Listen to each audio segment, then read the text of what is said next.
Chris, thank you. If the project gets the green light, 2 new high-rises will change the West Palm Beach skyline. Right now, the artsy Northwood Village has a height limit of 15 stories, but developer Jeff Green wants to go all the way up to 40 stories. Some residents are against the idea, saying those towers would ruin the feel of their neighborhood.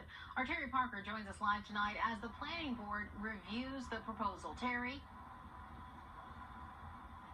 Right now, the city's planning board is presenting a proposed change to the zoning for the Currie Corridor from a maximum of 15 stories all the way up to 40.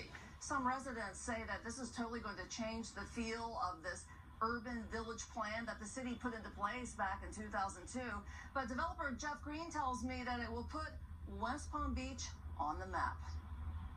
Will these empty acres across from Currie Park on the Intracoastal become home to a condo development, including 2 38-story towers? Northwood Shores Neighborhood Association President Carl Flick is fighting against it. These buildings will be among the tallest buildings in South Florida. At 397 feet, they will be taller than any building downtown right now. Flick had these conceptual drawings made showing what he guesses the tall towers surrounded by several smaller towers would look like. From any street in Northwood Shores, we will be able to see those buildings, and that will be very intrusive to our community. We think it will damage our single-family residential community. Right now, the Currie Corridor, which abuts the artsy Northwood Village, has a height limit of 15 stories. The proposed development by billionaire Jeff Green would reach 397 feet and needs a city zoning change.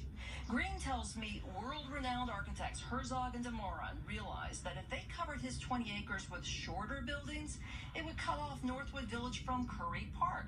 So they propose going up, way up, leaving room for more green space at the bottom.